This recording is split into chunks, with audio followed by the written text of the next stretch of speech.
Hello, everyone. Welcome back to the Passionately Wrong podcast. I'm Randy, and I'm here with James. Hi, everybody. Today we're going to talk about the 6-Star Finisher Club because it's something that James is a member of, and I'm not.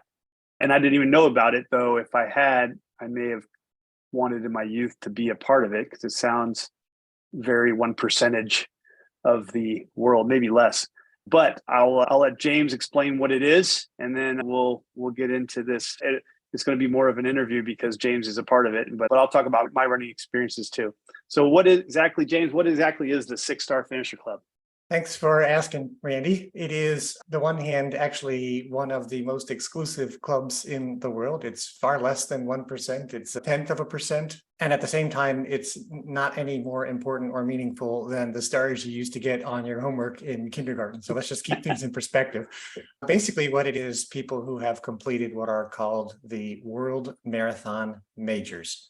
And so those are some of the biggest marathons in the world. They're big city marathons, and they are ones that happen to be sponsored by Abbott, the company, and they've created this series. They have big prizes. It's where the world records are run and all the best runners come. So the 6 races that you need to complete in order to become a member of the 6-Star Finishers Club are the marathons in Berlin, Chicago, New York, London, Boston, and Tokyo.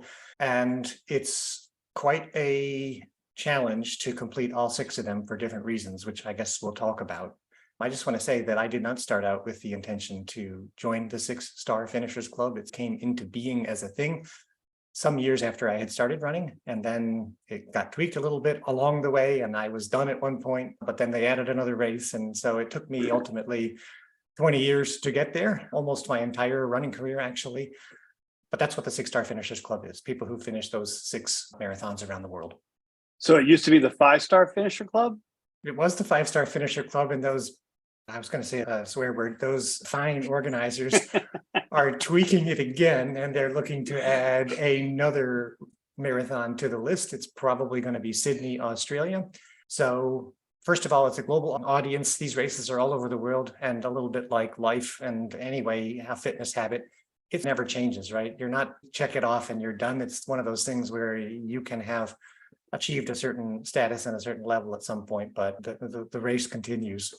What is there like a big celebration when you finish your 6th one? They have in their records, and they're like, when you come across the line, they're like, and James Belligeau is now a member of the club. They do. It's quite a spectacle because the club is still pretty small. When I finished, there were just about 10,000 members across the whole world. And that's people who've ever finished it ever. So over more than a decade. Not necessarily alive then.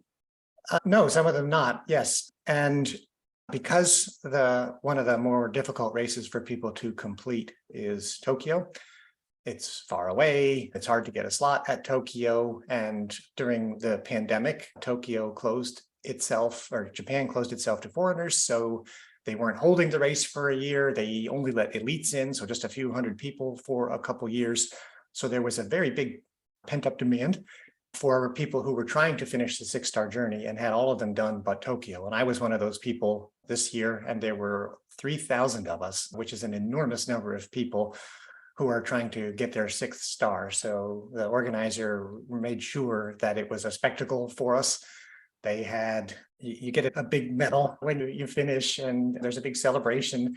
And of course, all during the marathon buildup and at the race and after the race, you see all the people who were trying to complete their 6 stars. They're wearing jackets and hats and something to signify this long, arduous journey that they've been on. So it's a nice community where you definitely feel like you're part of something and you're recognized. Again, it doesn't have any objective merit, doesn't make you a better person, doesn't mean you get it. It's more just, for many people, it's a very strong sense of accomplishment on what is a personal journey. So there was I'll tell you what I mean by that, a Facebook group that Abbott set up for people, 6-Star hopefuls. And there were, because 3,000 of us were trying to get our star at this Tokyo marathon, which was held in March.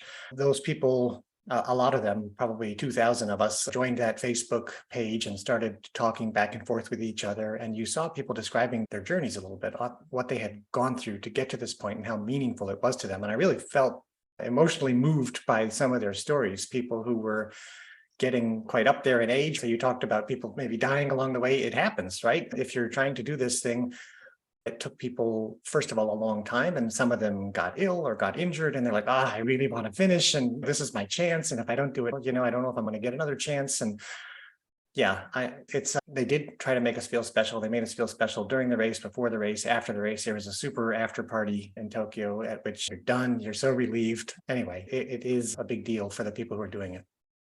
Yeah, I experienced that. That's pretty awesome. Now I want to do it, but I don't know if I don't think I can do it. But I think I ran 6 marathons in my whole life. And that was a long time ago before my knees got busted up. But I experienced a similar kind of, I don't know, group association or affinity during the Camino, and also a desperation, if you want to use that word, of not being able to do it because it's closed this year and I can't go this year, or I got hurt and stuff like that. Because the Camino is 30 days of 25-mile hikes every day. And inevitably your feet get trashed. And we talked about this in another episode, I know, but your feet get trashed over it. In the first 2 weeks, people got blisters, never walked like this in their whole life, never hiked like this in their whole life. And they're inevitably going to get blisters because they bought the wrong shoes, the wrong size shoes, or the socks or whatever, or just because I think no one gets through there without a blister or two, to tell you the truth. And if you haven't experienced blisters while you're walking on the blisters as they're trying to heal, it's painful. And just tweaking an ankle, tweaking a knee, and having to save all of the money to go on this trip and never knowing if you're going to be able to come back, and having to quit because of medical reasons, because you can only take a month off from work and you can't take 3 days to recover. So you're not going to finish the last 60 miles or something, and you're really alone about the whole thing. But yeah, I can see that this would be the same kind of thing for sure. Things that we invest a great deal of time and effort in, we tend to then associate meaning to, emotional meaning, psychological meaning. That's why there's hazing. That's why you make young employees work hard to build their way up the ranks, among other reasons. And it's that way for sure. It sounds like with the Camino, just because the event itself is so long and requires a lot for you to be able to successfully complete. The 6-star journey is similar in the sense that it literally just takes most people many years to do it, because the races are around the world and they're at different times of year. And then you're training for months and months for each one. So by the time you get done, it really does represent a significant commitment for which you are probably rightly quite emotional about when you finally accomplish it. When I just suggested this topic, I also wanted to talk about your running journey. We've touched on it a few times, but I wanted to get down and dirty with it. And I know you started late. I started early. I was in cross country track and ASH and ASL when I went to high school. And then I joined the Army, where we run. There's less running nowadays, but we pretty much ran every day. I could say we probably ran every day of my life, bar a month out of every year for some. But and then I ran my first marathon when I was like 26, and I'd never run more than 10 miles in my life. But I'd hiked with a backpack for more than 20 miles. And I was like, how much different could it be? I don't even have a backpack. And I got sneakers on. So I was in San Antonio doing some training, and there was the Houston Marathon. And I was like, have you run the Houston Marathon? No. So the Houston Marathon was going on. And I was like, I told my girlfriend at the time, I was like, you know what? I'm gonna go run that Houston Marathon. She's like, you can't just go run a marathon. I was like, in fact, at that moment, I hadn't even run 6 miles at a time. I'd run up to 5 or 6 miles a day. So I'm going to run 10 miles tomorrow morning. And if I feel good, I think I'm good. So I ran 10 miles the next day. I was like, yeah, I'm good. And no, you have to train. You can't just go run it. I've been training every day since I've been in the Army. But you have to do long distances. I was like, I just feel that it's not that hard. And so I ran it. And I don't even know what good times are, but I ran it in 3:56, which is like a 9-minute mile or whatever, three, something like that. Under the magic 4-hour cutoff. Nice job. Yeah, just barely. And I remember my dad's friend, who's at least 20 years older than me. He's a marathon runner, and he was living in Houston. He's, I'll meet you at like the 20-mile mark. It's where everyone gets demotivated. And I was like, really? So there he is. I don't know how he found me. He's just standing there. He sees me run by. He's like, Randy. And then we're running together and sprinted through the finish.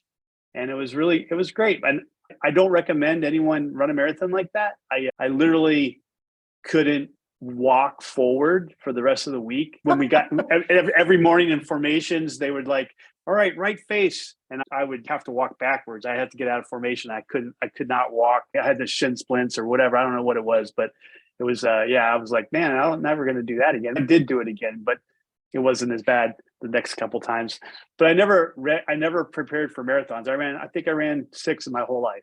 And every one I ran, it was just like, oh, there's a marathon tomorrow. I'll sign up for it.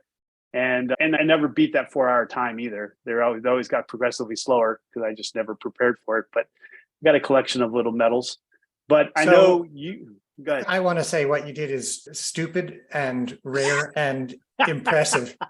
No, you need to be. Let me put it this way. A lot of people underestimate what it takes to run a marathon. And if you are a spectator at a marathon, you'll see people in various states of suffering. And there's often quite extreme suffering. To finish under 4 hours like you did without training specifically for it is a sign that you were extremely fit. And that's great. Very few people are. So really, listeners, don't do what Randy did. It's tough. And kudos to you, Randy, for suffering through that and finishing it. It's a motivational challenge for everyone, no matter how much you've trained. And usually I say the benefit of a marathon is not the race itself. It is what you go through to get up to the point of getting ready for a marathon. So the benefit of those 4 or 6 months of training is actually what gives you health benefits. You're doing it, right? You're doing it every day by training. My origins could not be any more different than yours, Randy, which is why it's so much fun talking about this stuff with you. I was a complete couch potato, really, as much as I humanly could be, all the way up until my 30s. Certainly in high school, I did the bare minimum. I wanted to get a letter jacket, right? So I signed up for track and field, and I did the shot put and discus. I was so pathetic. But it's just the law of small numbers. You had a couple people, you needed somebody to do it. Yeah, okay. Does that involve running? No, all right. Okay, good.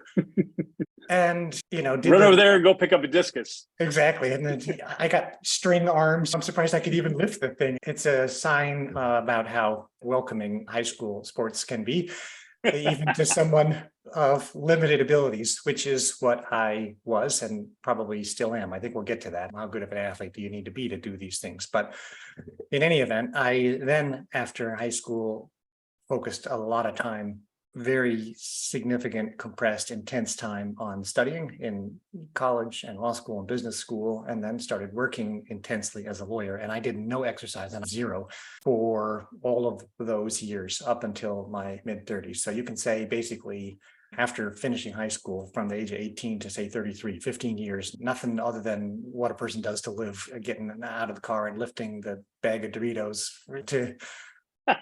So yeah, your and my experience couldn't have been more different. And then I had a wake-up call, and it came absolutely black and white, or flash of lightning out of the sky, by a question my boss asked of me at the time. We were sitting in New York in a conference room after our annual meeting of shareholders. I've told this story before, but it's important to me anyway, and I'll go quick with it. And he looks over at me and he says, "Hey, it's a nice day outside. We got some time. You want to go for a run in Central Park?" And at that moment, I was like thunderstruck. It was a preposterous idea. I didn't have any running stuff with me. I didn't have any exercise clothes, but more importantly, I couldn't run a step, even if I wanted to. And I thought, oh, this is sad. This is no way for my life to be playing out. And I vowed at that moment that when we got back to the office, I was going to change my life. I didn't know what I was going to do. I didn't know how I was going to do it, but I was overweight, sedentary, out of shape. And I thought, this is not how my life's going to go. So I went back. I focused first on my diet. I was maybe 50 pounds heavier than I am now, just by virtue of being sedentary and not doing anything. I radically dieted. I lost most of that weight in about 6 weeks. I lost 5 pounds a week for 6 weeks, and then it got a little bit slower. And I did that by just eating less, radically reduced my caloric intake. And I was going to the gym and just doing what everybody else was doing, randomly lifting weights and doing various elliptical machines and stuff. That's not what everyone else does. Oh, really? Just wander around randomly. What's this machine do? I don't know. That is exactly what I was doing, Randy. But at some point I was like, I got to find something I can do more frequently, because just trying to lift weights, it makes me sore. And so I can't do that every single day. And I started to run. I got on the treadmill. I did a kilometer. It was horrible. And then I just kept on doing it. And unlike everything else I had tried up until that point, running, maybe it was my mental state, probably that more than anything else, something clicked and I enjoyed it. And I started to run more regularly and I never stopped. And I got into a community of like-minded people. And that was a combination of looking for it, a combination of where I was working in Switzerland at the company that I worked for. And things were reinforced in a positive way. And I would say escalated from there. But it was really late life or midlife. And I had a wake-up call and it fit. But your progression to run a marathon, as to me, pretty extraordinary. I don't think most people who are sedentary end up running a marathon as fast as you did. Yeah, it took me within the first year, and that was probably too fast. But it was one of those things where, well, if running 1 kilometer is good, running 5 kilometers is better. And if running 5 kilometers is good, running 10 kilometers is better. And then, I wonder if I could do a half marathon. And there is a half marathon that takes place in the town where my company is headquartered. It's called the Greifensee-Lauf, and it's a big race for Switzerland. It's one of the biggest races actually, and it's hilarious because it takes place in this little tiny sleepy town, and we've got this little narrow track that runs around this 20 kilometer or so lake. A half marathon is 21 kilometers, 13.1 miles, and 16,000 people come together from all over Switzerland on the weekend of this race. And I thought that would be so cool to do this half marathon. And I did it, and I did it pretty much every year after that once I was running. And it was so much fun, just the atmosphere, the people, for all the suffering that I just mentioned, runners get into. It's also a tremendously fun and reinforcing community. So I so enjoyed being in the race and doing that I thought, if a half marathon's good, maybe a full marathon's even better. And so I signed up for the Zurich Marathon, and nothing provides me with motivation to train so much as signing up for a race. And so it was signing up for that first Zurich Marathon in 2003 that led me to doing a marathon within a year of starting running. That's awesome. I have a similar story about after I heard my downfall for running started, I don't know, I want to say around 30. I had a bad parachute accident and really messed my legs up. And it slowly got harder and harder to run. And eventually my ACL snapped. I guess it was torn in the accident, but it wasn't fully, I never really got it looked at. I just brushed myself off and limped to the place where to turn my parachute in, and then drove on with the mission. And then when it snapped, I went and saw somebody because I had to hop. I was like, I'm having a problem here. And I remember the day I was sitting in there waiting for the doc to come in, the ortho doc. And he was in the office when I walked in, and I was limping a little bit, but I compensated because I didn't want to look like a gimp for my troops. So I was walking pretty normal. And he looked at his paperwork. He's like, "You can walk?" I was like, "Yeah, sure. I've been walking all my life." And he's like, "Yeah, I'm very impressed that you don't seem to be limping and you're walking and everything." I was like, "Yeah, I have a hard time running." He's like, "Yeah, no shit." And I was like, look, one day you're going to walk back in my office and say, "I really can't stand the pain anymore. And then we're going to have to operate your knees. You got to get your knee replaced. You're young, and I'd wait as long as you can." But I'm really kind of amazed where you're at. When this happens, there's not a whole lot we can do with all the problems you have in your knees. I'll be waiting. And so I haven't got my knees replaced yet, but I've been trying to compensate with different exercises. But the moral of this story is similar to your marathon story, is Spartan races. I feel like our generation missed out on the Spartan races. Didn't come into play until we were in our 40s and stuff.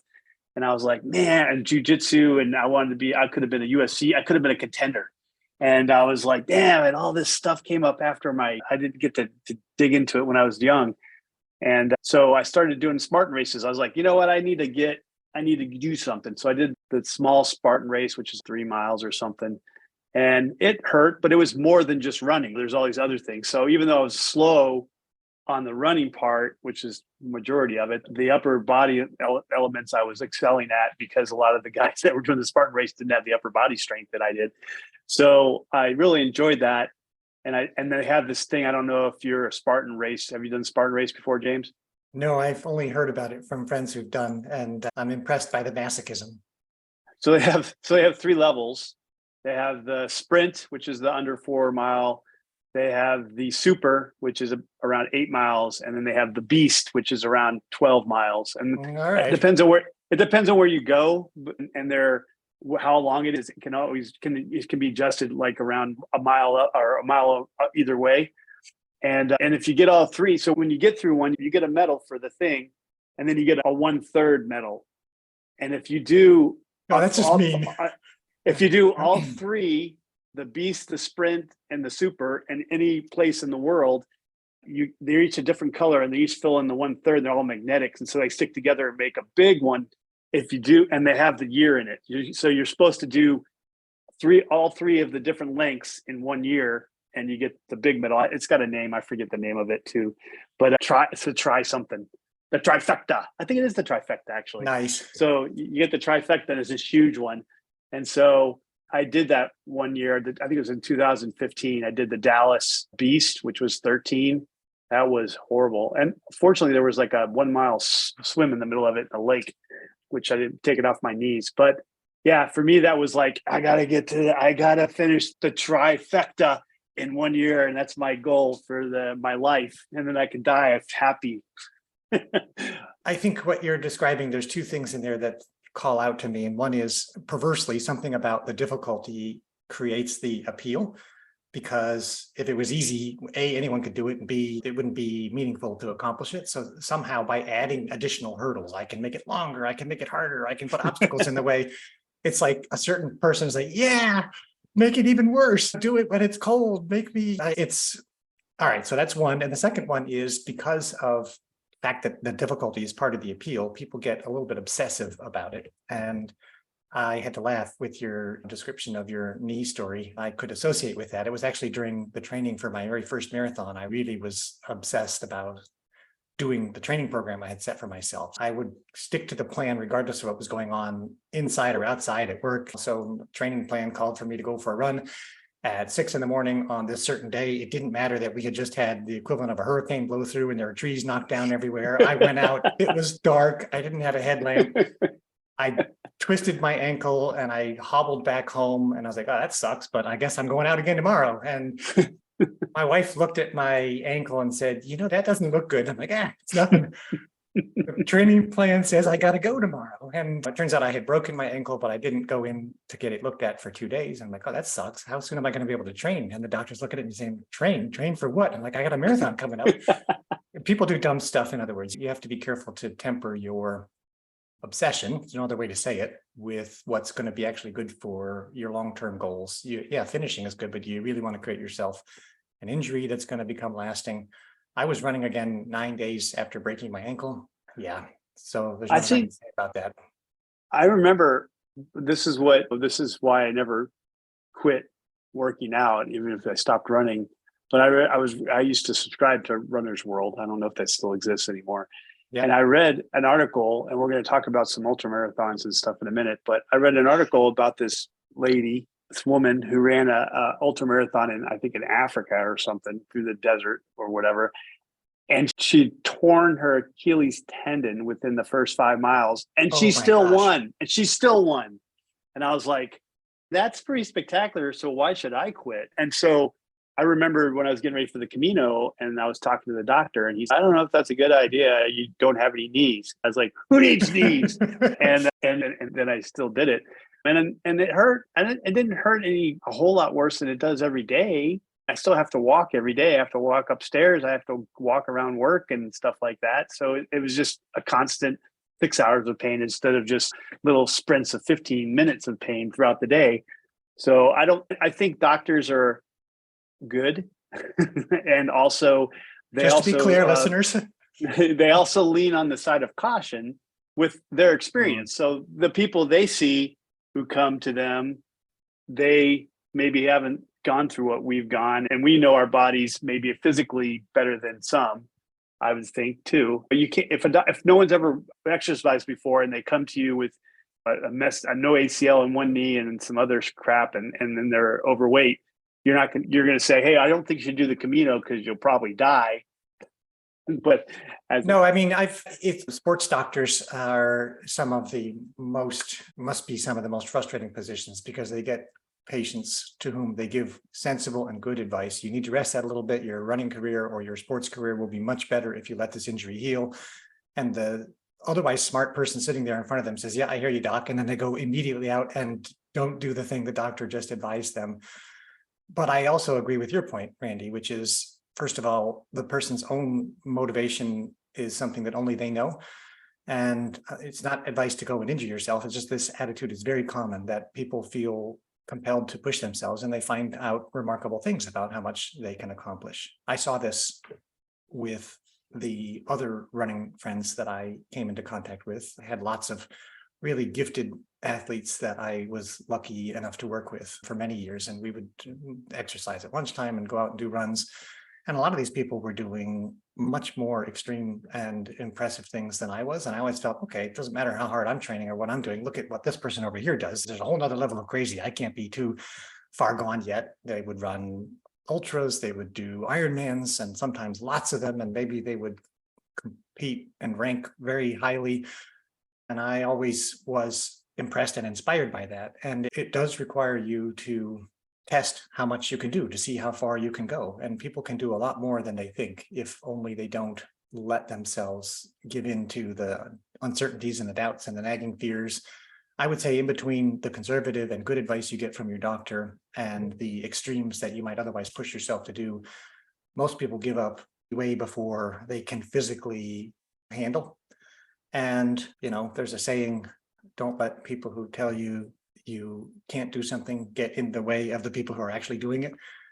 You can do it if you push yourself to do it. And that's, for me, was always the interesting part of the journey, aside from the physical one, is that there's a significant mental component to doing any kind of endurance event. You have to deal with your mind playing tricks on you before the event, during the event, after the event. It's trying to get you to stop. Your body's trying to maintain homeostasis, which does not include running for hours at end and doing more extreme things. So that combination of the mental journey and the physical journey is one that I always found interesting and enjoyed about doing marathons.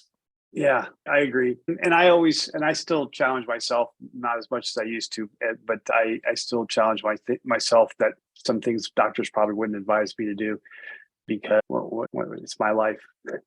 Yeah. But I guess I know you've done more ultra marathons and things like that. I don't know anything about your experience with that. I was listening to a podcast the other day with a woman who was in the military. She was in West Point. Her name was Sophia Lair. And she also has a similar story she was like a couch potato before she went to West Point. And then they influenced her to be more physically fit. And by the end of her 4th year, she was like she was super fit. And she started doing marathons, and she actually ran a marathon in North Korea, and she's like half Korean. And they were looking at her little visa, and they're like, what is this middle name you have? And they're like, oh yeah, I'm half South Korean. They're like, oh, and they're like, just promise us you won't look for your family members and we'll let you come in and do the marathon. But she also went over and above all the marathon running after she did enough of them. She also climbed mountains, climbed Everest, I think, and some other stuff. And I was wondering, did you run 100 miles? Have you run a 100-mile race? I ran 100 kilometers. Oh, so I experimented. Kilometers. Yeah, I know.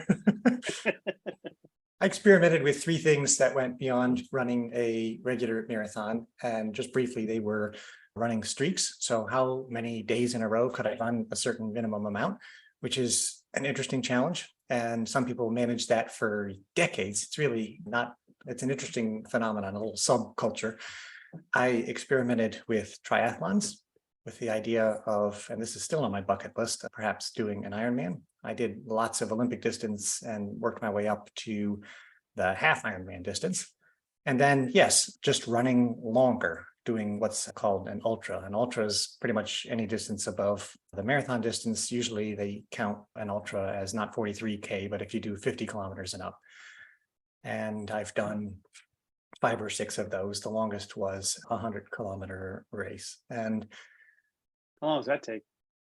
That took most of the day. I think it does, because it's a combination of running and walking, at least the way we did it. And it's more just a challenge of you keep going.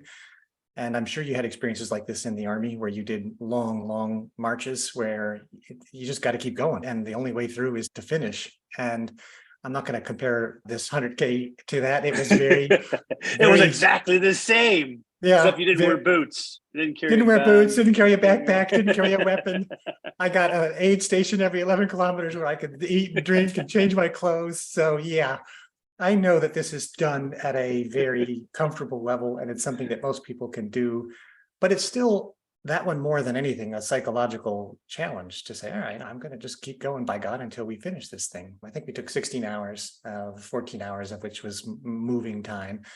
And I felt good about it. As a matter of fact, every time you're out running after that and you're tired after 6 or 7 miles, you ask yourself, how on earth did I do this thing just last year? I'm of open two minds about the merit of doing such long races. Physically, they're not really very good for you. You have a much higher risk of injury and it doesn't bring you any benefits. The training is good. The race itself is terrible. Didn't stop me from signing up for another one. I'm doing a race in 3 weeks called The Longest Day, where we start at 6:30 in the morning. We've got 45 minutes to do a 2-mile loop. And then every time you finish the loop, they reduce the time by a minute. You just keep going until there's one person left standing. And I expect that one's going to be probably at least 60, 70, 80 kilometers, and we'll see how far we get. My son just did the Baton Memorial Death March. I think it's in New Mexico. Sounds lovely. What does it entail? It's through the desert. I don't know. It's in the White Sands Missile Range. I think it's in Mexico. Is that right? I don't know. But I think I know the World War II historical precedent where people had to march and a bunch of them died, prisoners of war. Yeah, so this is the memorial one. And it's a lot of time, and to the extent that they could, they used to have people that actually survived it go. I don't know if that's still possible or not. Maybe they have their grandsons and children show up. But the military, a lot of military guys go there, and a lot of ROTC groups. Then my son's part of the ROTC group at Arlington, and they go up there and they do it in uniform. They do it in uniform and boots with a camelback, and do the whole. They don't necessarily run it all, but they do a march. And so I'm just curious, Randy. This thing about boots has come up several times. I didn't mean to interrupt you, but I can't imagine doing a long distance run or race in boots. You've run in both running shoes and boots. So tell me a little bit, how different is it? How horrible is it? Do you get used to being in your boots, or? When I joined the Army, that was my biggest fear. Yeah. Because I never wore boots. I'm from Texas, but I never wore cowboy boots. My parents bought some for me and I was like, get these things off me. They're too tight. I have this weird claustrophobia of tight things. So I don't like tight boots. I've been married a few times, but I refuse to wear a wedding ring because I don't like wear rings because I'm afraid I can't get them off. Mm-hmm. It's this weird thing I have. And so when I first came in the military, the Rangers, we wore jungle boots, but they still rubbed. Yeah, you get used to them. To answer your questions, you get used to them. And then you also understand where your specific hot spots, for lack of a better word, are, where you're going to get the blisters. So you can do some proactive stuff like pat them and things like that. And you don't want to do a 40-mile ruck march with a backpack, with a 50-pound backpack, without testing your boots out first and figure out where your hot spots are and trying to figure it out. Most people inevitably get some kind of blisters when they walk that far with the backpack on, because the backpack's just putting more pressure on your feet and stuff. They do have Gore-Tex and other boots that are almost like sneakers nowadays. And when I went to Afghanistan with the Green Berets, we actually got issued those and we wore them over there. The thing is that they're not as sturdy. So the rocks and everything, and especially the mountains in Afghanistan, would really tear them up. And you need a new set after a couple months. But and then we used to have these things called jungle boots, and they used to have metal steel plates in the bottom that were supposed to help protect you from punji sticks in the jungles of Vietnam. And the idea was if we ever had to go back to a jungle setting or something where we need to be protected against those, we would have those. And I don't know if they make them with the metals in the bottom anymore. But the jungle boots were always more comfortable for me to wear. But yeah, that's not, and I think that most of the soldiers that do this, they actually walk it. They don't run it, this baton march and stuff like that. But I know people they have a competition every year called the Best Ranger Competition. I believe it's 3 days long, and it involves a lot of crazy events like Prusik climb, you know what a Prusik knot is? No. Do you have any idea? A Prusik knot, it's a tension knot. You tie it and you push it up and then you can put in, I don't know, it's hard to explain. You can actually Google it, but Google the best ranger competition Prusik knot and you'll see the Prusik knot climb. And it takes a lot of practice to do it, right? But there's just a lot of, you jump out of a helicopter, you jump out of airplanes, and you have to get close enough to a spot on the ground. You have to do a couple long-term marches. You have to do land navigation. You have to do weapons qual. You have to do all these different things that Rangers, you would assume Rangers would do. And some of the people in there are with 55-pound backpack, are running 20, 25 miles in the same time I ran the dang freaking marathon. They're just super fit. These guys are super, and they just train to do that. And they're really good at it. When it first started, when I was in the Rangers in the 80s and 90s, it was just, if you win, you get a Colt or something like that, right? Now they actually show it on ESPN. They have sponsors for the thing. I heard they have sponsors for different events. Like if you win the shooting competition, there'll be a rifle company. They're like, here, I'm going to present this to the best Ranger shooter.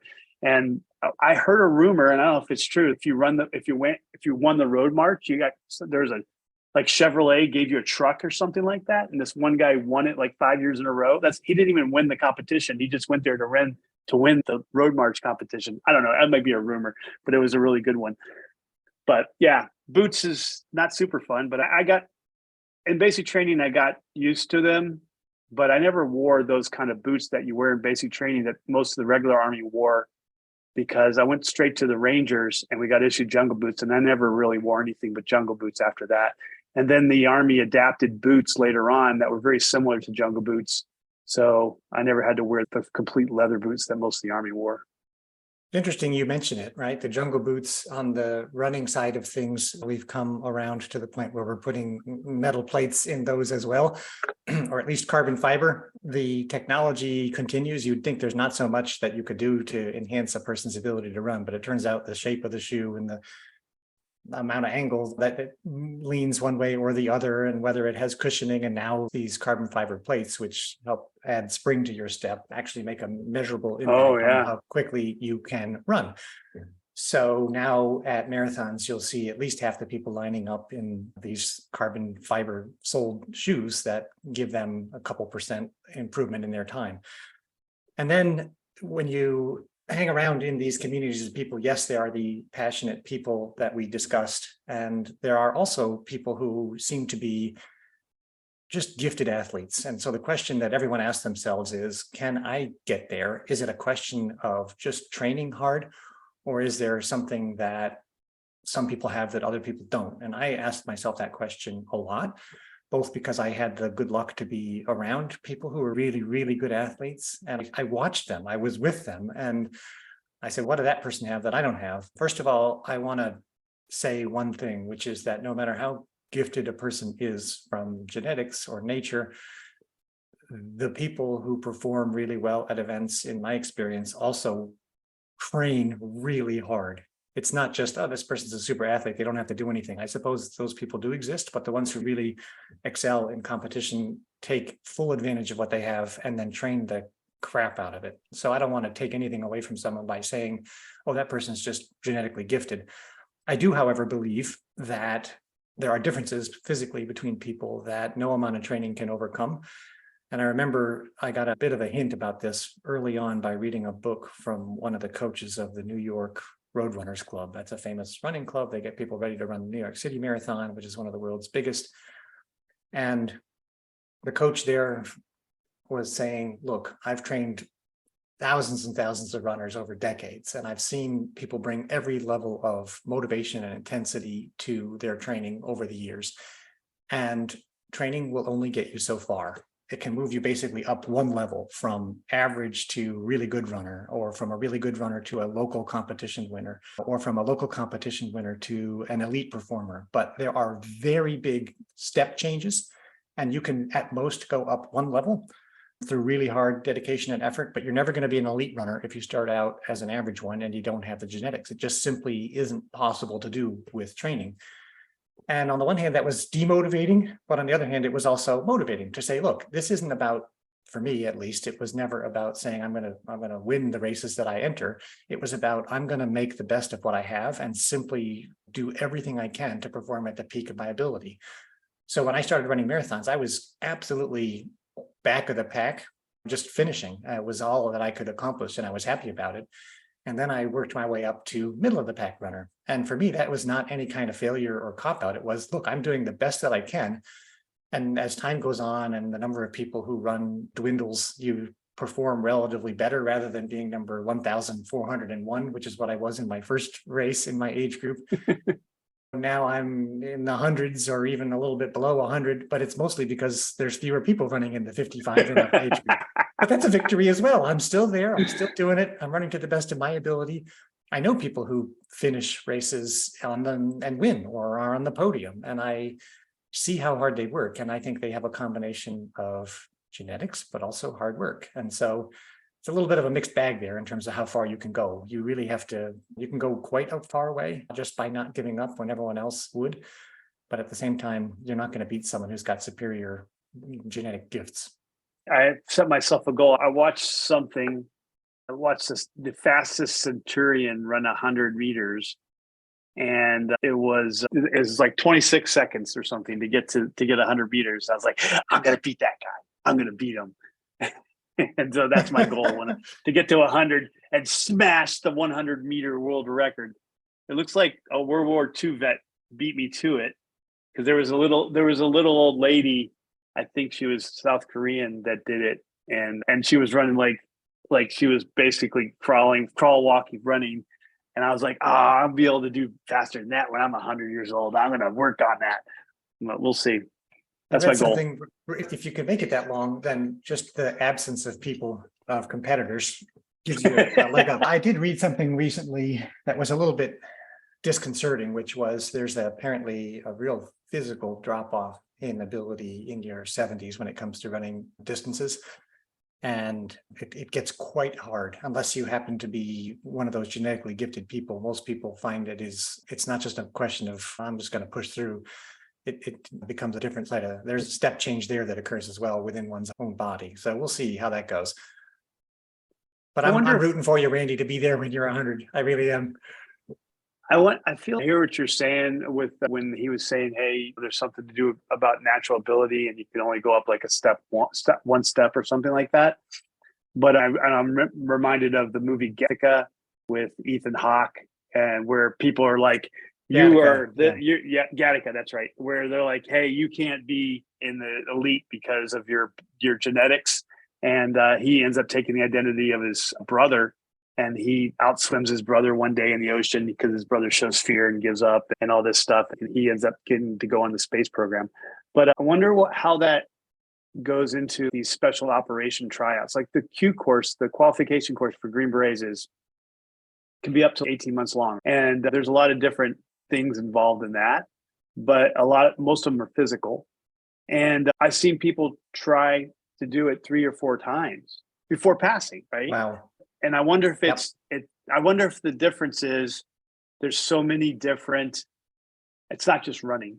I feel like running is a big part of it, because running and walking fast with a rucksack, and that's all cardio.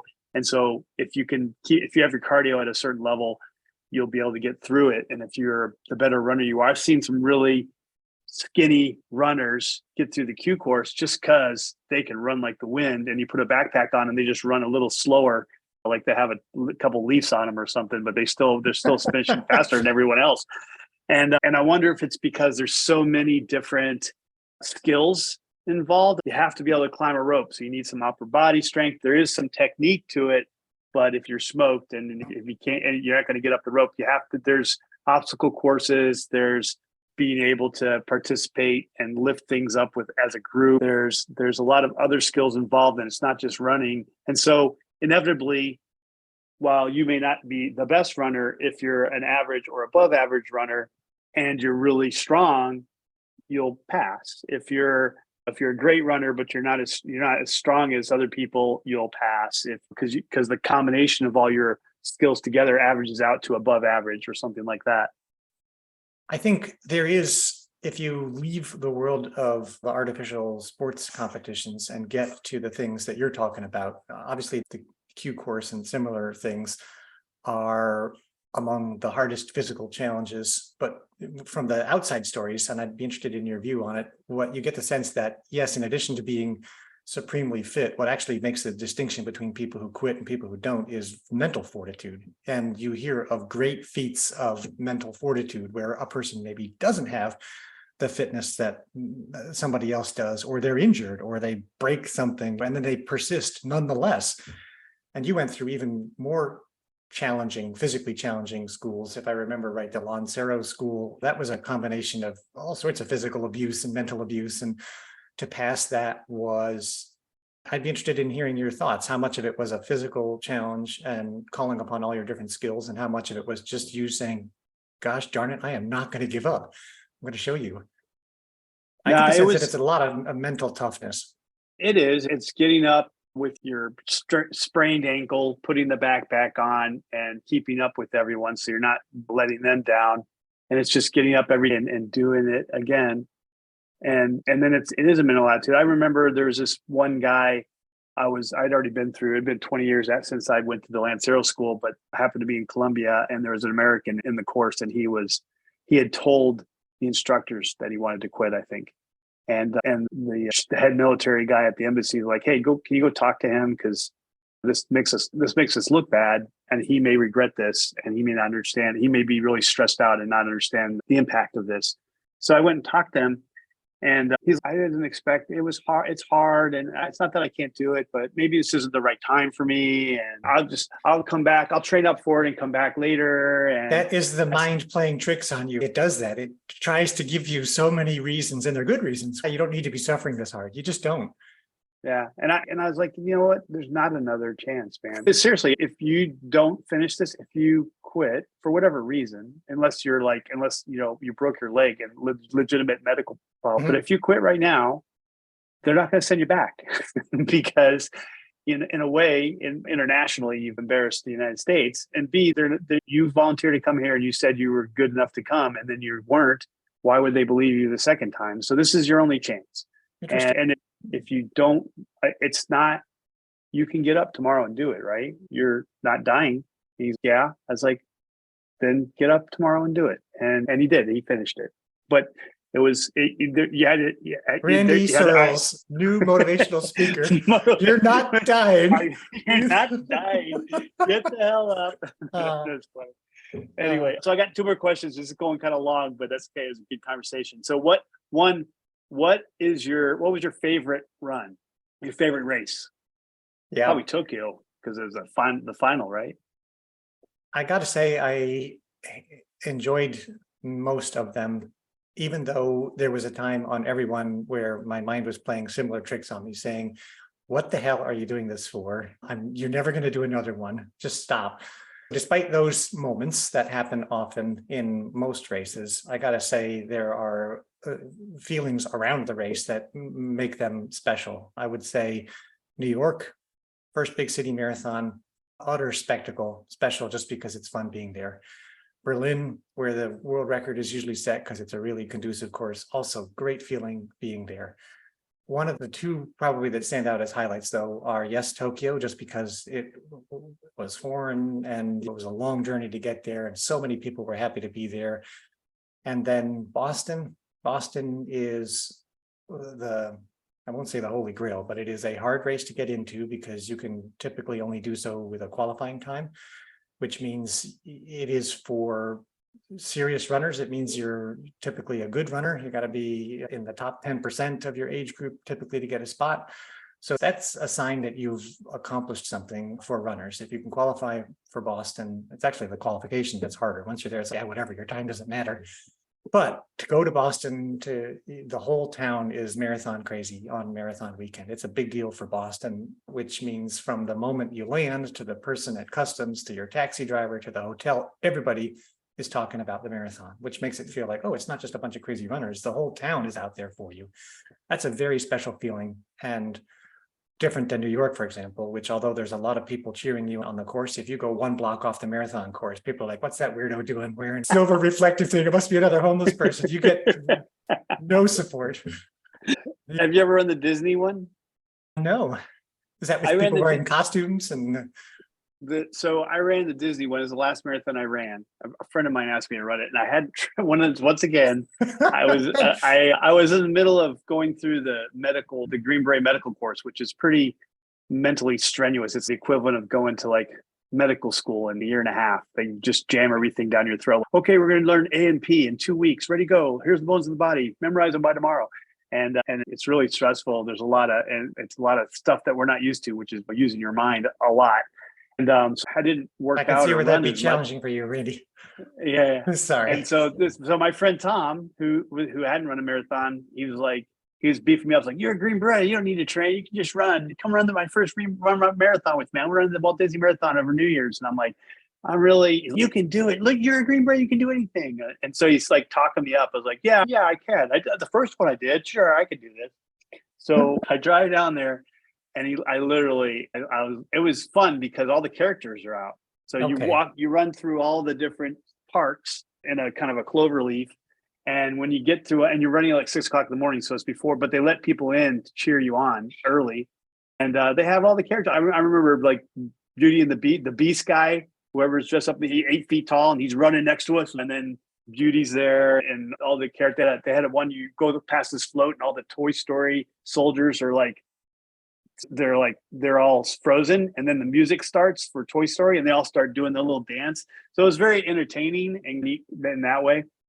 It was the last one I didn't train for it. It was the worst one I did. And I like walked the last 6 miles and there's no one there when I got there. Tigger walked by with his helmet off. He's, "What's going on?" He's smoking a cigarette. "Oh, are you a racer?" There's no medical. The parking lot was empty. I didn't have a problem finding my car. It was bad. But that was my favorite because it was so entertaining, but it was the hardest for me. And going back to the motivation thing, that's one thing about all these special operation units. We're literally doing the equivalent of at least once a week a marathon in some cases more often because we're road marching 20 some miles. There you go. With a backpack on our back like once a week. And in some cases, if you're training up for a school or an event like Ranger School, you could be doing 15 or 20 miles a day for a week or two in a row. Wow. Through the Appalachian Mountains. And every day, those people, the infantry, the Rangers, the Green Berets, SEALs, all those guys are waking up and going, "All right, you got to get up and do it." And that's their job. And then the day they decide not to do it is the day they get out of the Army or the day they take a desk job or something. But yeah, I can appreciate, man, how many marathons have you done? Yes, it's been 33 marathons so far. Wow, that's crazy. Yeah.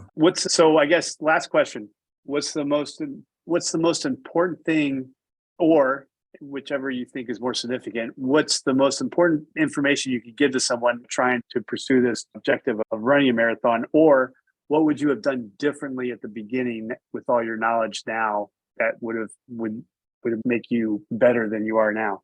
So I'll answer the most important part of your question, Randy. Thanks for asking.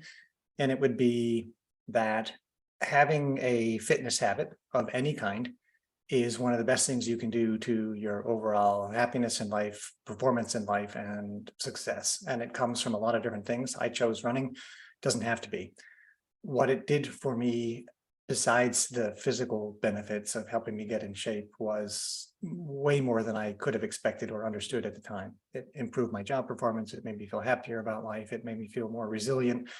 It gave me confidence to do hard things. There's so many benefits that came to me from adopting a fitness habit that I would say my advice would be to somebody at any stage of their life or career: make sure that you're active. Do something that you enjoy doing, whether it's walking or swimming or biking or running. It doesn't have to be crazy like things that you and I did. But I think the benefits to using your body and just being active regularly are the single best thing I could advise anybody to do, just to adopt a fitness habit. That's really good. I agree with that. And then the thing, if I was to give an answer to that question, it would be stretching. It's not just the stretching part. I don't think I took it seriously till I was in my 40s. I wouldn't allot the time for it. I'd be like, "All right, I'm at the gym. Let's go. Let's do it." All right, I'm good. All right, yeah, all right, let's do it. And I wouldn't do a warm up and I wouldn't do stretching. And I think I would be, maybe I wouldn't have, even if with that parachute accident, maybe it wouldn't have been as extreme if I hadn't strained all those ligaments and tendons and stuff by not stretching them for a decade before that. So I'd say allotting that extra time. If I'm going to work out for an hour today, let's add another half hour on that so I can warm up, do some shorts. If I'm going to lift weights, I can lift some light weights so I can stretch some of my muscles out before I actually dig into the heavy weights. If I'm going to run, then I get a good 10, 15 minutes of stretching and warm up before I actually do the race, all that stuff. It just takes a mental attitude to say, this is the healthy way to do it. And therefore I have to allot the time for it. And instead of allotting an hour, I automatically allot an hour and a half for that or something like that. That's really good advice. And I think hopefully people have found something over the course of our discussion. And yeah, we're happy to have discussed it. Thanks for asking all those questions, Randy. Thanks for running all the marathons. Thanks for not being dead. All right, everyone. I'll talk to you next time. We'd love to hear what you think, so please comment on the show with your thoughts. We read all of your comments. Thanks for joining us, and thanks for subscribing. See you next time.